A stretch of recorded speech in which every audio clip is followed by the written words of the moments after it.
Hello friends, आज हम लोग डिफरेंशियल कैलकुलस का एक इम्पॉर्टेंट टॉपिक डिस्कस करने वाले हैं, मैक्लॉरिन थ्योरम। सबसे पहले इसका स्टेटमेंट समझ लेते हैं।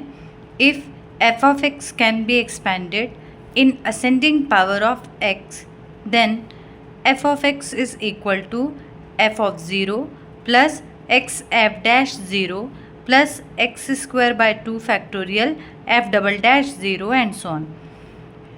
दैट मीन्स सबसे पहले समझना होगा कि f of zero, f dash zero, f double dash zero, ये वैल्यूज़ अगर हम निकाल लें और यहाँ पे पुट कर दें तो हमारी मैक्लॉरिन सीरीज़ रेडी हो जाएगी।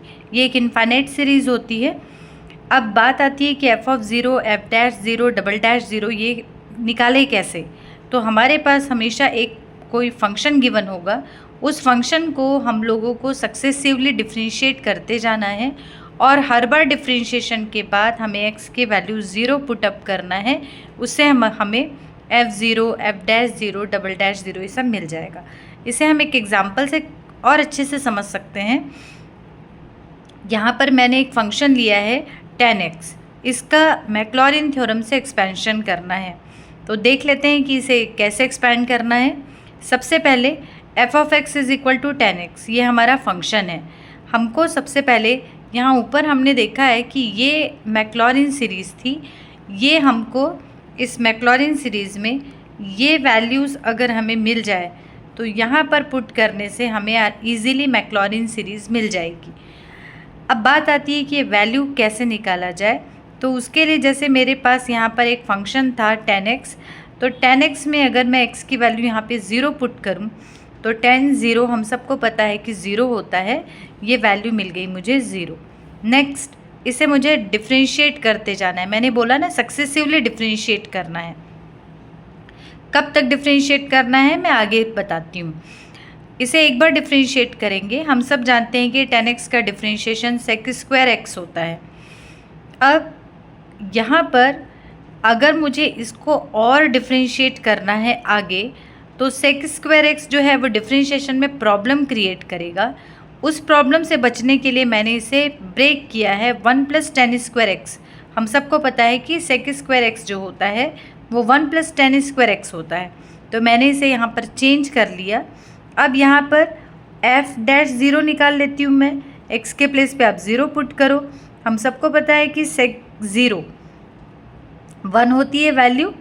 Next f double dash x निकालना है, मतलब मुझे अब डिफ्रेंशिएशन sec स्क्वायर x का नहीं 1 प्लस tan स्क्वायर x का करना है डिफ्रेंशिएशन।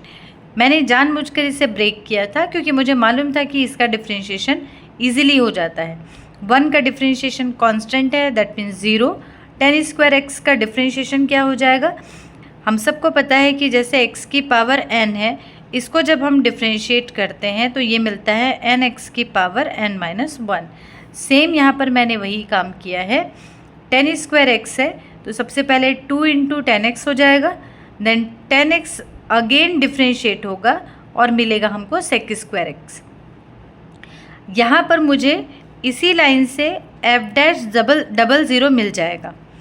ये वैल्यू 0 हुई, ये tan x में 0 रखेंगे तो tan 0 0 होता है, sec 0 1 होता है, बट 0 के मल्टीप्लिकेशन के कारण ये 0 मिल जाएगा। ये भी वैल्यू मिल गई, लेकिन मुझे आगे इसको डिफ्रेंशिएट करना होगा, इसलिए मैंने इसे ब्रेक किया है। जहाँ जहाँ मुझे sec स्क्वायर x मिलेगा मैं उसे ब्रेक करके 1 प्लस tan स्क्वायर x लिख दूँगी। जैसे मैंने इसे ब्रेक किया, ये मल्टीप्लाई कर लो 2 इंटू tan x और ये 2 इंटू tan x क्यूब हो जाएगा। अब इसे डिफ्रेंशिएट करेंगे हम नेक्स्ट स्टेप में डबल डैश x के लिए। तो यहाँ पर क्या हो रहा है, ये 2 इंटू tan x का डिफ्रेंशिएशन होता है sec स्क्वायर x प्लस यहाँ पर फिर से ये जैसे मैंने इसका डिफ्रेंशिएशन आप लोगों को बताया सेम वैसे ही डिफ्रेंशिएट करो। ये 2 अपने प्लेस पे वैसे ही रहने दो। tan क्यूब x का डिफ्रेंशिएशन होगा 3 into tan square x। Already 2 बाहर में था इसलिए ये 2 इंटू 3 दैट इज़ 6 हो जाएगा और tan x फिर से डिफ्रेंशिएट होके sec स्क्वायर x हो जाएगा। अब यहाँ पर वापस मैं x के प्लेस पे 0 अगर पुट करूँ, यहाँ 0, यहाँ 0, यहाँ 0, इससे मुझे मिलेगा sec स्क्वायर का डिफ्रेंशिएशन sec स्क्वायर 0 की वैल्यू हो जाएगी 1 और 2 ऑलरेडी था तो मुझे मिलेगा 2। जहाँ पर मुझे 10 दिख रहा है, 10 में जैसे मैं x के प्लेस पे 0 रखूँगी मुझे रिजल्ट मिलेगा 0, डबल डैश 0 भी मिल गया मुझे। अब आगे मुझे इसका डिफ्रेंशिएशन फिर से करना पड़ सकता है, इसलिए मैंने इसे फिर से ब्रेक करके दिखाया है, हालांकि मैंने इसे आगे डिफ्रेंशिएट नहीं किया है। कैसे आगे डिफ्रेंशिएट कर सकते हैं हम लोग? अगेन सेक स्क्वायर एक्स को 1 प्लस टेन स्क्वायर एक्स कर दो, यहाँ भी सेक स्क्वायर एक्स को 1 प्लस टेन स्क्वायर एक्स कर दो, बस मैंने इसको मल्टीप्लाई कर लिया, ब्रैकेट ओपन करने से मुझे ये वाला रिजल्ट मिल जाएगा।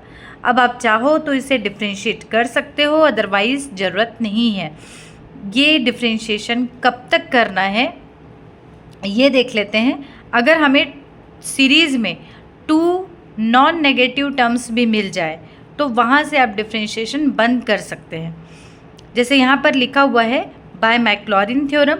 मैक्लॉरिन थ्योरम ये था स्टेटमेंट, यहाँ पर एफ ऑफ 0 की वैल्यू, सिंगल डैश की वैल्यू, डबल डैश की वैल्यू, ट्रिपल डैश की वैल्यू, ये सब सब्सटीट्यूट करने के बाद ये फाइनल आंसर मेरा यहाँ पर मिलेगा f of x is equal to 10x is equal to x plus x cube by 3 plus up to infinitive.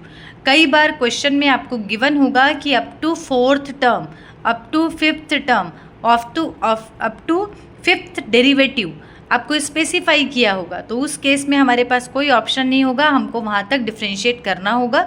But इसमें डिफ्रेंशिएशन में भी मेरे ख्याल से कोई प्रॉब्लम नहीं है, क्योंकि जहाँ जहाँ आपको सेक स्क्वायर एक्स मिलेगा आप उसको 1 प्लस टेन स्क्वायर एक्स करके इजीली डिफ्रेंशिएट कर सकते हैं। अदरवाइज़ ये आपका फाइनल आंसर होगा।